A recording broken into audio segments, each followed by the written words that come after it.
Bu Yana, anak-anak kan udah tahu juga nih kalau ibunya juga pernah jadi di bidang entertainment. Nah, ini cenderung kemana nih? Pengen jadi kayak ibunya atau ayahnya nih? Mom, kok aku pikir-pikir hidup aku garing banget ya.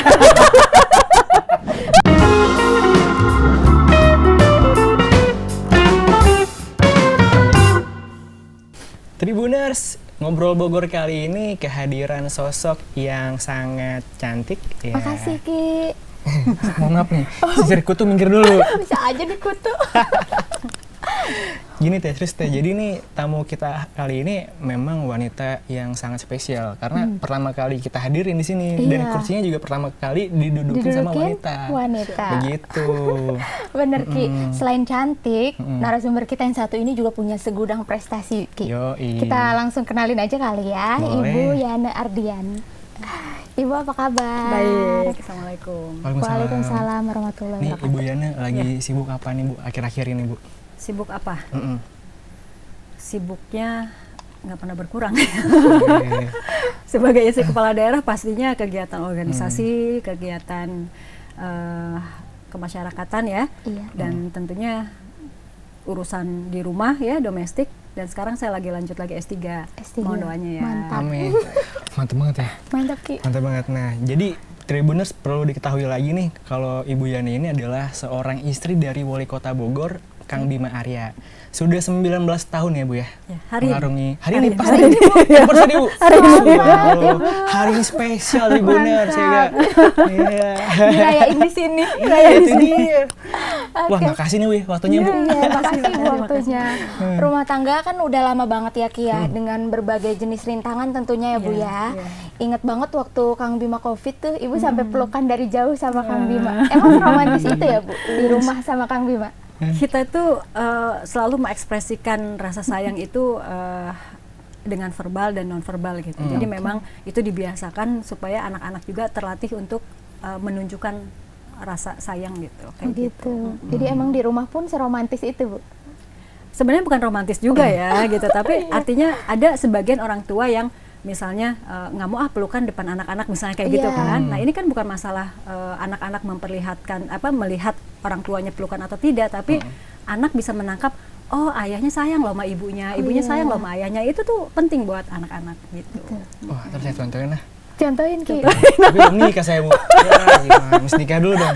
Berarti Iya dong duluan. Ki. Oh iya gue duluan. Iya. Saya bisa nyontoh nih dari Ibu. Bu Yana, kan kita tahu ini sang suami kan padat jadwal kerjanya padat banget nih, ampun-ampunan gitu. Nah itu cara untuk berkomunikasinya gimana tuh? Sebenarnya saat ini tuh kita nggak kesulitan komunikasi karena kan kita ada alat komunikasi ya. Iya. Kayak waktu kami Covid juga kita bisa video call gitu ya. Iya. Gitu. Jadi bukan cuma suara gitu. Jadi sebenarnya zaman sekarang ini kalau ada orang bilang kesulitan komunikasi itu salah besar gitu ya. Kita bisa menggunakan berbagai cara untuk memperkuat komunikasi keluarga. Iya. Nah tapi yang pasti Kang Bima itu tidak pernah mau kelewatan momen sama keluarga. Jadi kalaupun misalnya nih ya ada acara keluar kota atau keluar negeri bahkan gitu ya, itu pasti saya sama anak-anak diajak gitu. Diajak itu karena kata beliau gini, pengalaman itu tidak pernah bisa dibeli oleh apapun gitu ya. Nah, mumpung saya punya kesempatan ke berbagai kota, ke berbagai negara, kenapa saya nggak libatkan anak-anak saya untuk memberikan wawasan pengalaman kepada mereka gitu. Seperti itu tujuannya. Kayak gitu ya. Jadi di saat itulah golden time kita untuk Kang Bima dekat sama anak-anak gitu. Iya. Jadi anak-anak nggak ngerasa, aduh ayahku sibuk gitu ya, jadi nggak dekat sama mereka tuh enggak. Gitu. Perhatiannya jadi tetap selalu ada ya Bu ya. Oke. Ki jangan salah nih Ki. Apa tuh? Belum lama ini Ibu Yana juga posting soal rumus cinta Ki. Wih. Katanya perkawinan itu bakal langgeng kalau love match-nya 5:1. Bisa dijelasin nggak sih Bu rumus Saya puyeng Bu, cintanya gimana tuh Bu? Buat Pakai rumus pelajaran ya? buat kita. Gitu. Rumah tangga aja pakai rumus kan Iya ya? gitu Bu. Tapi yang pasti gini, hidup ini butuh ilmu ya, apapun. Kalau nggak pakai ilmu, amburadul. Iya. Nah, saya mau menganalogikan dulu. Misalnya nih Mbak Vivi dikasih soal matematika gitu ya. Padahal matematikanya soalnya gampang banget penjumlahan. Tapi karena Mbak Vivi nggak tahu bagaimana cara menjumlahkan, nggak bisa kan. Iya, Bu. Nah, tapi misalnya Mas Rizky walaupun dikasih soal sesulit apapun, tapi tahu rumusnya, itu kan dengan gampang aja gitu kan. Jadi dari semua itu saya ingin menyampaikan bahwa ilmu itu penting dalam segala hal, termasuk dalam rumah tangga keluarga. Di situ disampaikan 5:1. 5:1 itu apa sih? Artinya ketika kita berbuat sesuatu yang kurang baik gitu ya, atau kita mendapatkan sesuatu yang kurang baik dari pasangan kita, jangan kita balas lagi sesuatu yang tidak baik gitu loh. Tapi kita harus berikan 5 perbuatan baik kepada pasangan kita gitu loh.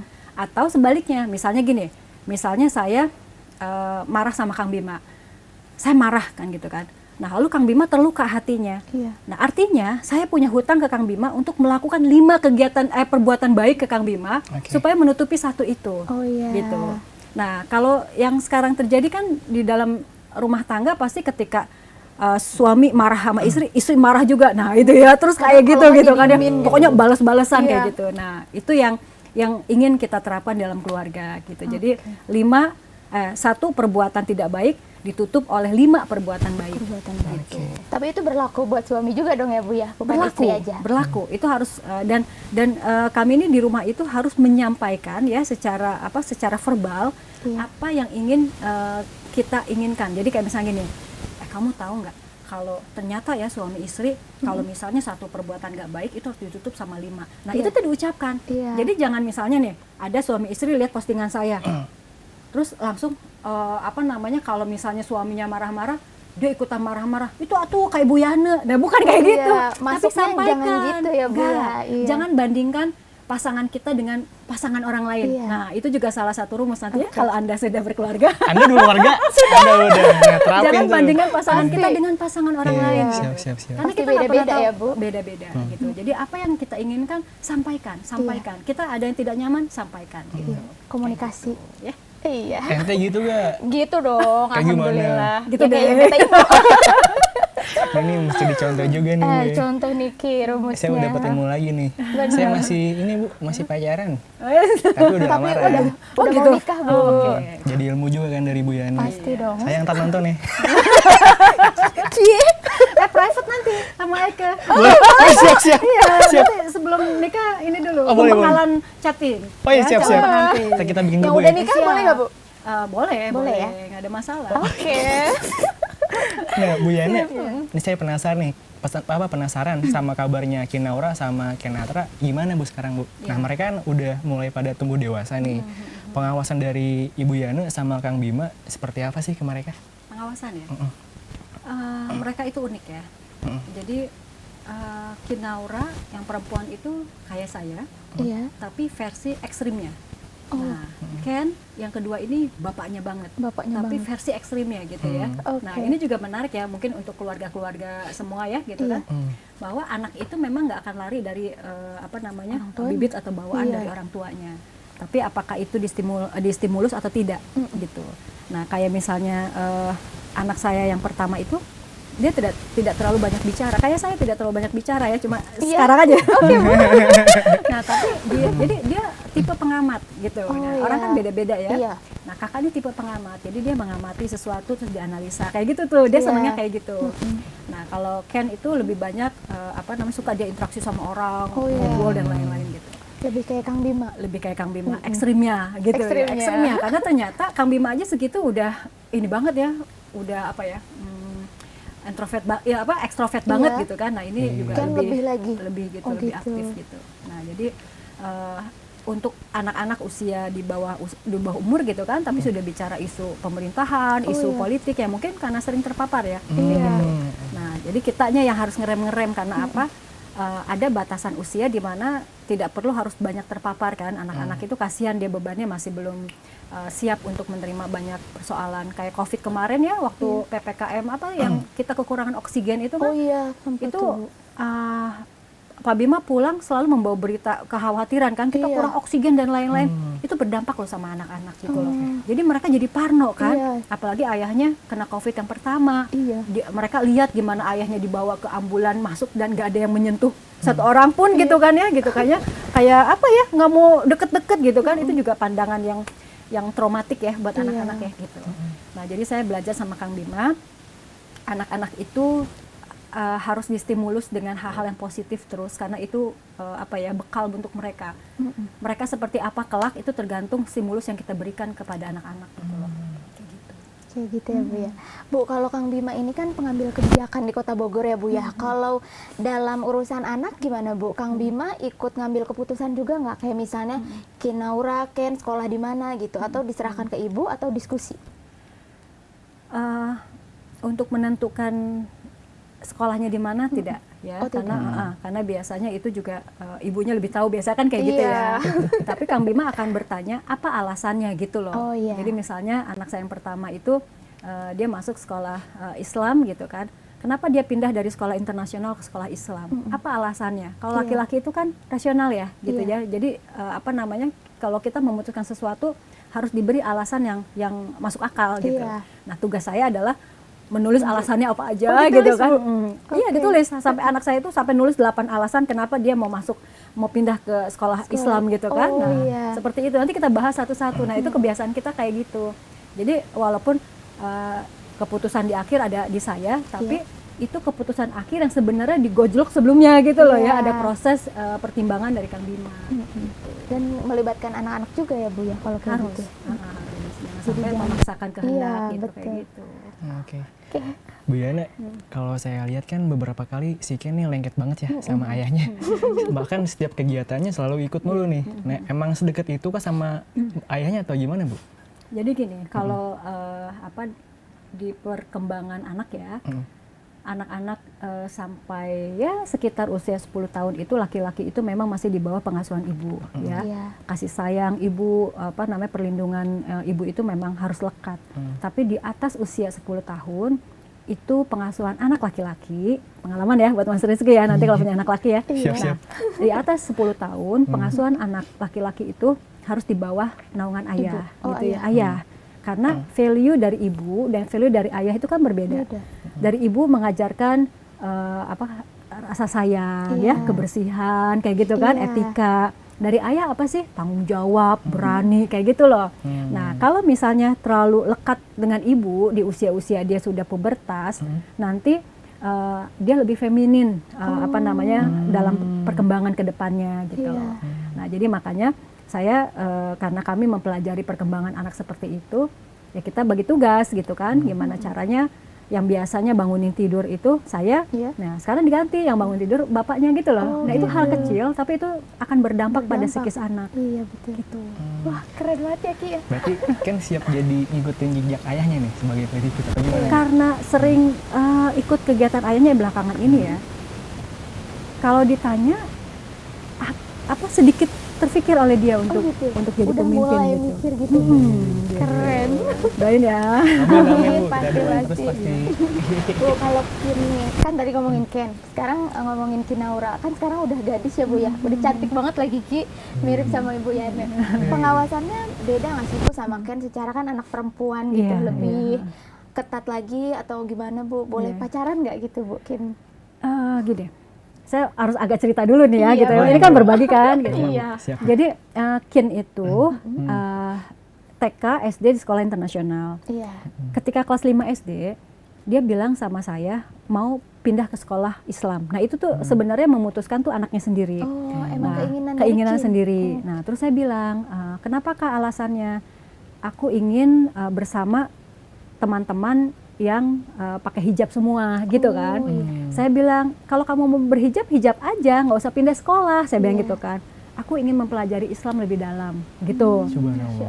Masya Allah deh pokoknya ya. Sampai ayahnya bilang, Kak sekali kakak pakai hijab itu jangan berpikir untuk membuka hijab gitu. Kakak siap nggak? Itu anak kelas 5 SD bayangin. Nah terus kata kakak, iya ayah aku mau. Nah akhirnya membuatlah dia alasan kepindahan itu. 8 alasan akhirnya aku bilang jangan sekarang ya Kak, nanti aja lulus SD gitu. Jadi kita SMP-nya itu kita cari sekolah Islam kan gitu. Nah akhirnya saya mencari, akhirnya masuklah ke sekolah Islam. Nah di situ itu komitmen dia untuk belajar Al-Quran dan agama lebih dalam. Di situ juga dia mendapatkan value untuk tidak pacaran. Nah jadi kita kadang-kadang suka pancing-pancing kan, kakak ada yang kakak suka nggak atau ada yang suka sama kakak kan kayak gitu ya, gitu kan. Dia bilang Momi, nanti kalaupun saya harus dekat dengan seseorang, silahkan dita'arufin saya, tapi yang sesuai dengan yang saya mau gitu kan. Nanti kan bisa lihat kan kalau ta'aruf kan gitu. Tapi untuk pacaran saya tidak mau pacaran. Dia bilang gitu. Itu komitmen dia. Dia orangnya strict loh, gitu. Kayak Kang Bima kalau dia gitu kan, nggak bisa di lobby, gitu. Nggak di lobby. Nah, jadi sampai sekarang kalau pertanyaan tadi Teh Vivien, dia nggak pacaran sampai sekarang kelas 3 SMA itu, karena menurut dia akan panjang kali lebar nanti kalau pacaran itu gitu. Jadi ya sampai sekarang, tapi suatu hari lucu deh, dia bilang gini, Mom, kok aku pikir-pikir hidup aku garing banget ya. Garing nggak ada. Dia bilang mungkin karena teman-temannya cerita, dia bilang kok hidup aku nggak ada romantic story ya Mom ya. Ya itu kan konsekuensinya, aku bilang gitu kan, gitu. Kenapa Kak? Kakak khawatir dia agak goyah mau pacaran atau apa? Enggak, aku bukan mau pacaran, tapi kok aku pikir-pikir garing juga hidup aku. Sebelum main Bu ke kantor di Bun. Jangan. Ada Rizky Pale mampir mau. Taruh maksudnya taruh. Jangan dipilih Rizky juga Bu kalau taruh. Iya, Berarti kalau dari Ibu sama Kang Bima sebenarnya enggak melarang ya Bu ya. Cuman emang kebetulan alhamdulillahnya dari Kimnya juga nggak mau gitu ya Bu. Jadi kami itu kalau ke anak-anak sebenarnya pakai bahasanya itu ada yang bahasa langsung, ada yang tidak. Jadi misalnya gini, Kak, setiap orang tua pasti tidak mau anaknya itu masuk ke ranah misalnya perzinahan gitu kan. Nah, kakak kan udah besar, kakak bisa bedain mana yang boleh, mana yang enggak gitu ya. Silahkan kakak pilih gitu kan. Ketika kakak pilih itu konsekuensinya kakak gitu. Jadi kita selalu kasih pembelajarannya. Setelah itu silahkan kamu pilih, silahkan pilih. Karena kalau dipilihin terus sama orang tua, nanti dia nggak mandiri kan, dia nggak bisa memilih gitu. Nah itu yang selalu pola yang kami berikan ke anak-anak gitu. Mantap Ki. Ilmu lagi Ki. Banyak banget ilmunya nih. Nah, Tribuners, sekedar info aja nih, Ibu Yani ini ternyata mantan model. Pernah jadi MC juga. Nah, Bu boleh dong berbagi cerita nih ke kita awal mula terjun ke dunia permodelan dan juga sebagai gadis sampul. Aduh. Saya nih sebenarnya tuh bukan tipe yang suka tampil ya. Iya, nggak suka tampil saya. Nah, tapi pada saat SMA kalau nggak salah, teman-teman saya itu bilang, ini ada pemilihan wajah femina gitu. Gadis sampul dulu waktu itu. Gadis sampul majalah gadis. Masukin ya, lu masukin ya gitu kan. Terus nggak usah. Nah jadi waktu itu kita rame-rame lah, kita pemotretan yuk, foto geng nih ceritanya. Padahal itu dijebak supaya saya foto ada yang sendiri kan, nampak depan, pinggir, semua gitu kan. Ternyata dikirim sama teman-teman saya gitu kan. Nah dikirim, ternyata saya ada panggilan kan, saya kaget. Hah? Telepon dari majalah gadis gitu kan. Udah gitu ternyata teman-teman saya ketawa, ya tuh kita kirim, berhasil gitu kan. Nah saat itu kan saya berpikir, ini kan yang kirim se-Indonesia gitu kan. Kalau saya terpilih sebagai perwakilan dari Bogor kan berarti saya diperhitungkan gitu kan. Nah tapi saat itu saya nggak masuk finalis.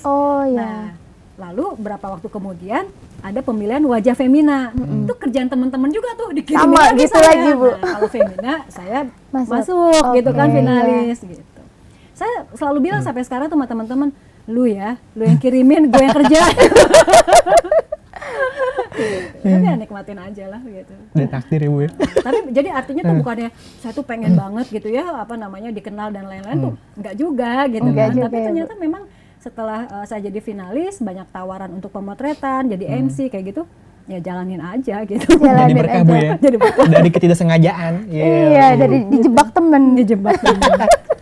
Tapi setelah nikah sama Kang Bima, udah enggak dong Bu itu semua itu? Nikah sama Kang Bima, jadi kan saya ta'aruf juga sama Kang Bima kan. Ta'aruf. Dikenalin sama kakak ya Bu? Dikenalin sama kakak saya. Nah jadi dikenalin di acara keluarga gitu kan. Nah lalu dikenalin, itu pun setelah dikenalin langsung persiapan untuk pernikahan gitu loh. Nah, secepat itu Bu? Secepat itu. Jadi saya dikenalin, terus komitmen berdua dan keluarga gitu kan. Nah akhirnya Kang Bima duluan ke Australia waktu itu. Setelah nikah? Belum. Jadi pas udah lamaran, Kang Bima ke Australia duluan. Nah jadi selama itu saya nyiapin pernikahan sendiri 6 bulan sama keluarga besar kan. Maksudnya nggak ditemenin Kang Bima kan? Gitu kan. Nah, terus Kang Bima pulang, kita nikah. Langsung nikah. 2 bulan kemudian bawa saya ke sana gitu. Gitu deh. Secepat itu. Kangen nggak sih Bu sama kegiatan yang dulu jadi model, jadi MC, news anchor juga ya Bu ya pernah? Pernah. Tapi karena saya bukan tipe orang yang senang tampil ya. Saya ini setelah saya pelajari diri saya tuh senang di belakang layar daripada di depan layar gitu. Jadi pada saat itu saya melaksanakan tugas-tugas saya jadi presenter atau jadi model sebaik-baiknya gitu kan ya. Nah tapi setelah itu bukan yang aduh kangen pengen tampil lagi dan lain-lain tuh enggak gitu, nggak ada rasa itu gitu. Cuma artinya sekarang saya punya pengalaman pernah tampil di majalah, di TV kayak gitu aja gitu. Sekarang tampilnya beda ya Bu ya, jadi di depan masyarakat. Iya. Panutan dong pasti. Nah Bu Yana, anak-anak kan udah tahu juga nih kalau ibunya juga pernah jadi di bidang entertainment. Nah ini cenderung kemana nih, pengen jadi kayak ibunya atau ayahnya nih Bu? Ayahnya. Dua-duanya Bu? Dominan loh. Iya. Saya juga agak kaget. Terkejut sendiri. Masukin Naura juga gitu Bu? Iya. Gitu. Jadi suatu hari kan kakak gimana kak? Kakak mau kuliah di mana kan gitu. Dia bilang, kayaknya aku mau ngambil HI deh gitu. HI kan dunianya Kang Bima banget kan. Kang Bima langsung seneng kan. jadi kan gini, kita kesepakatan jangan mengarahkan anak terlalu dalam gitu kan. Biarkan dia memilih, tapi kita bantu dia gitu kan. Nah, jadi ketika kakak udah memutuskan masuk HI, wah langsung Kang Bima langsung maju. Langsung gitu. Sama kayak Ken juga, tapi kan masih SMP ya. Masih SMP, dia bisa berubah-berubah gitu kan. Kadang mau jadi YouTuber kan gitu. Kadang mau jadi diplomat kan gitu. Nah, ya udah ikutin aja lah gitu. Tapi kecenderungan dari mereka berdua itu ternyata ke ayahnya gitu. Gitu. Ayahnya loh. Gitu. Mantap. Kalau ini ke ayahnya apa mamahnya? Ke kakeknya. Jauh Bu. Oke, Ibu ini kan hobi baca juga ya Bu ya, terus hobi nulis, hobi melukis. Karya Ibu juga pernah tampil di beberapa pameran. Ini kalau Ibu darahnya ngalir dari mana nih Bu? Dari mana ya? Tapi yang pasti sejak kecil itu kan karena saya introvert ya. Introvert, saya nggak suka tampil. Jadi saya mengekspresikan semua yang saya rasa itu lewat gambar. Gitu. Jadi kalau misalnya saya lagi sedih, saya gambar orang lagi nangis gitu loh. Saya lagi happy, saya gambar orang lagi happy gitu. Nah, itu yang terus saya lakukan karena saya bisa mengekspresikan apa yang saya rasakan itu lewat gambar. Nah, sampai sekarang kan saya mencoba mengaplikasikan itu di kanvas dan pakai akrilik. Nah, tapi suatu hari itu saya keluar kota, saya titip anak-anak ke ibu saya. Saya bilang, Mah, titip anak-anak ya, saya mau keluar kota gitu kan. Nah, pas saya pulang, saya melihat ada satu kertas itu ada lukisan pakai pledo ya, lilin gitu ya, tapi lukisan. Dan saya tanya, ini siapa yang bikin? Ini Ninin, maksudnya ibu saya. Wah, saya bilang gitu kan. Nah, dari situ saya tahu bahwa mungkin kemampuan saya seni itu dari ibu saya. Tapi ibu saya kan nggak pernah, waktu saya kecil itu saya nggak pernah ngeliat ibu saya ngelukis gitu kan, nggak pernah gitu kan. Tapi setelah saya punya anak, ibu saya nemenin anak-anak saya di rumah, ternyata ibu saya jago banget Bu, lebih jago dari ibu. Sama lah. Ternyata seniman juga ya Bu Yani. Nah, Tribuners, Bu Yani juga sekarang masih aktif di Yayasan Cinta Keluarga Indonesia ya Bu ya. Nah, cerita dikit dong Bu kayak kita, apa aja sih kegiatan di sana Bu? Kalau Yayasan Cinta Keluarga Indonesia itu lebih ke edukasi keluarga ya untuk keluarga-keluarga. Nah, tapi kalau dari spesifiknya sebenarnya kita semua berbagai kegiatan yang berkaitan dengan keluarga. Termasuk kayak kemarin ketika pandemi banyak keluarga yang terkena dampak ya. Kita pun akhirnya bikin acara lelang lah, amal Bu ya. Amal seperti itu gitu kan. Tujuannya adalah untuk keluarga-keluarga yang membutuhkan. Nah, terus selain itu pokoknya keberadaan Yayasan Cinta Keluarga Indonesia itu untuk menguatkan peran keluarga di Indonesia gitu. Karena saat ini ya, for your information nih guys, milenial semua, peran keluarga itu sudah mulai bergeser gitu. Yang bapak harusnya jadi punya peran pola nafkah, ini udah mulai bergeser karena banyak perempuan-perempuan yang udah berkarir kan gitu ya. Betul. Nah, ada juga ibu yang harusnya pola asuh ya anak-anak udah mulai bergeser juga. Diberikan misalnya ke pengasuh dan lain-lain karena dia berkarir gitu. Nah, peran-peran kayak gitu bergeser, nanti dampaknya itu ke anak-anak dan keturunan yang lain. Nah, makanya tugas saya dan YCKI itu adalah mengembalikan lagi peran dan fungsi keluarga lewat edukasi-edukasi, lewat kita turun ke wilayah dan lain-lain gitu. Mohon doanya ya. Iya. Ya, nanti kalau ada kegiatan gabung ya. Siap. Saya nikah dulu tapi Bu. Kita harus belajar ya Ki ya. Bisa Bu ya, kapan aja Bu ya? Bisa. Itu Tribuners. Bu, waktu COVID lagi tinggi-tingginya nih, Ibu juga kan bikin gerakan ya Bu ya, 1 juta masker kain. Iya. Bisa dijelasin nggak Bu, itu idenya dari mana? Terus masker-maskernya itu disebarin kemana aja Bu? Jadi waktu itu, ketika ada gerakan harus pakai masker, Iya. kita tahu harga masker medis itu mahal sekali, ya kan? Nah, akhirnya Langka lagi ya Bu. langka. Dan akhirnya masyarakat ada beberapa yang memilih tidak pakai masker, kan gitu. Iya. Nah, akhirnya saya berpikir ini udah harganya mahal, sekali pakai lagi, gitu kan? Nah, akhirnya saya juga melihat dampak dari pandemi ini ke perekonomian masyarakat kan terus turun, banyak yang di PHK dan lain-lain. Nah, akhirnya tercetuslah kepikir untuk membuat gerakan masker kain. Nah, saya juga nggak asal-asalan meluncurkan program ya. Saya komunikasi dengan berbagai dokter dan lain-lain. Nah, ternyata kalau misalnya kain terus dipakein lapisan tisu itu bisa 70% menahan kotoran atau virus yang masuk kan gitu kan. Nah, kalau medis mungkin 90% gitu. Nah, tapi kan 70% lebih baik daripada tidak pakai masker gitu. Nah, disitulah jadi gerakan itu tuh saya bikin pertama untuk membantu masyarakat tidak perlu pakai masker medis karena lebih ekonomis kan gitu. Nah, kedua, masker medis itu sekali pakai buang itu kan berarti tidak ramah lingkungan. Kalau ini kan bisa langsung dicuci, ya kan? Nah, berikutnya adalah dengan adanya gerakan itu kan kebutuhan akan masker kain lebih banyak. Nah, artinya saya sebar ke semua penjahit sekota Bogor itu, akhirnya mereka punya kehidupan kan, mereka punya roda perputaran ekonomi gitu. Nah, itu hal 3 itu yang makanya didorong terus gitu kan menjadi gerakan masif 1 juta masker, dihitung-hitung nggak 1 juta juga sih. Nah, udah gitu artinya siapa yang membutuhkan itu kita kasih free loh. Cuma-cuma harus keluarga Kota Bogor aja kan. Tapi si penjahitnya itu jadi subsidi silang sama pengusaha yang mau menyebarkan itu. Jadi misalnya Mas Rizky punya komunitas misalnya namanya Cinta Jomblo misalnya gitu ya. Kenapa itu namanya? Udah gitu. Terus tapi dia punya uang nih gitu ya. Nah, akhirnya waktu itu dikelola Yayasan Cinta juga gitu kan. Nah, terus misalnya kita mau beli nih 100 masker gitu kan. Nah, itu kan untuk bayar si penjahit kan. Nah, si masker itu disebar ke masyarakat. Ya, masyarakat itu gratis tapi dibantu oleh berbagai komunitas atau pengusaha yang mau bantu. Jadi Tribuners yang pengen masuk komunitas Cinta Jomblo dibikin Ki abis ini Ki, lumayan tuh. Nah, Tribuners, Ibu Yana juga aktif di beberapa organisasi, ditambah lagi PKK, Dekranasda, juga sekolah ibu. Terus ngurus rumah juga. Tapi Tribuners, di tengah kesibukannya, Bu Yana ini masih sempat-sempatnya ngelanjutin kuliah, ngambil program magister, dan IPK-nya nggak rendah nih, tinggi banget nih, 3,6 Ibu ya. Asli ini istri idaman banget nah. Ingat Ki, udah tunangan. Kami mah punten kan.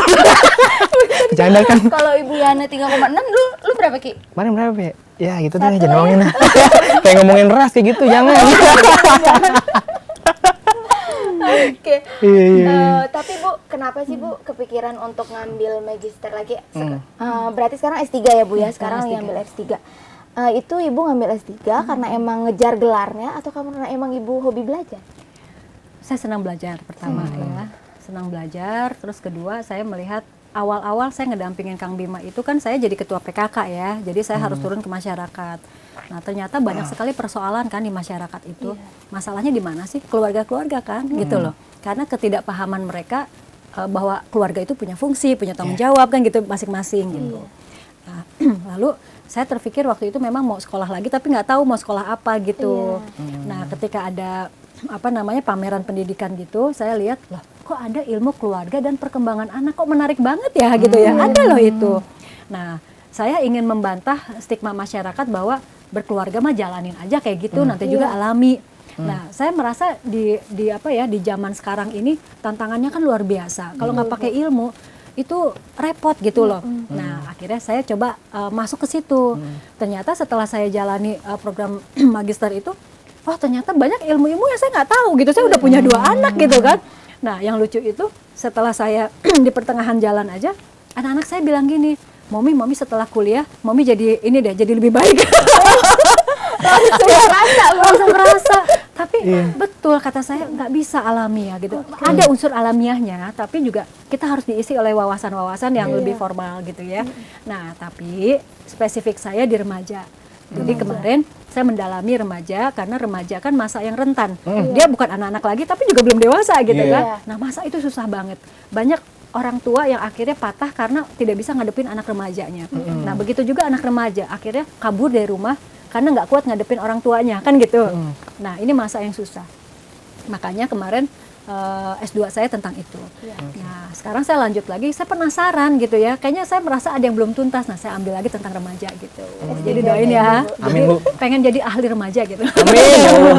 Bisa ngajar-ngajar remaja. Ini Ki, apa berarti bener ya Bu ya, perempuan itu nggak ke dapur doang gitu ya Bu ya, butuh background pendidikan yang tinggi Itu juga untuk dia. mendidik anak-anak ya Bu ya. Ya, sebenarnya bekal itu tidak perlu harus pendidikan formal ya, gitu kan. Tapi setidaknya pendidikan itu memang menjadi basic untuk dalam pengasuhan, gitu. Karena semakin, ini berdasarkan penelitian ya, semakin rendah pendidikan ibu, semakin pola asuh ke anak itu kurang bagus gitu.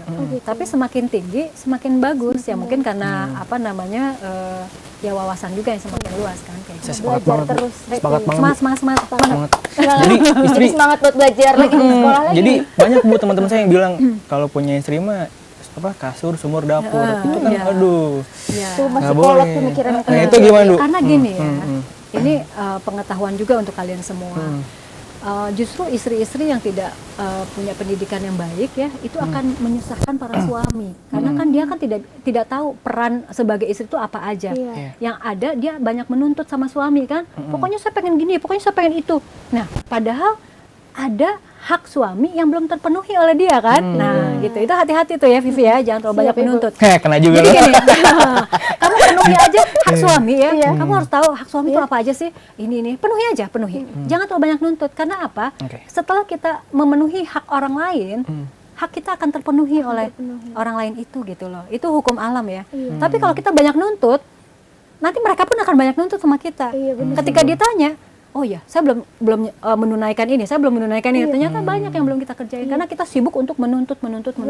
Bener-bener itu Ki, kerasa Gitu. banget itu Ki. Ya kan. Belum Jadi menunaikan ini. pokoknya kuncinya tuh memberi gitu kan, melayani. Nanti tuh kita semuanya all come back to you gitu. Mantap. Jadi pengen bikin lagu nih, Come Back to You. Bu, ngomongin soal hobi, tadi selain nulis, baca, Ibu hobi olahraga juga nggak sih Bu? Karena saya beberapa kali lihat di postingan Ibu suka lari juga tuh di Kalau Kabupaten olahraga Bogor. itu bukan hobi, tapi kebutuhan. Kebutuhan. Gitu. Kalau mau ngikutin lebih baik di bawah selimut daripada olahraga. Itu malesnya minta ampun ya. Kalau hobi kan pasti passionate ya. Apa namanya, kita Kalau seneng enggak, gitu kan. malah jadi nggak enak badannya Iya gitu. Jadi kalau misalnya nulis saya senang gitu kan, lukis saya senang, jadi pakai hati gitu. Kondisi apapun, mata sampai merah saya masih bisa lukis. Tapi kalau olahraga itu kalau nggak dipaksain, ya gitu kan. Jadi karena saya mikir kebutuhan, saya kardio harus dilatih. Nah gitu. Nah makanya saya olahraga. Yang hobi olahraga mah Kang Bima. Iya ya. Ibu ikut-ikutan juga. Enggak, saya fotokopi doang.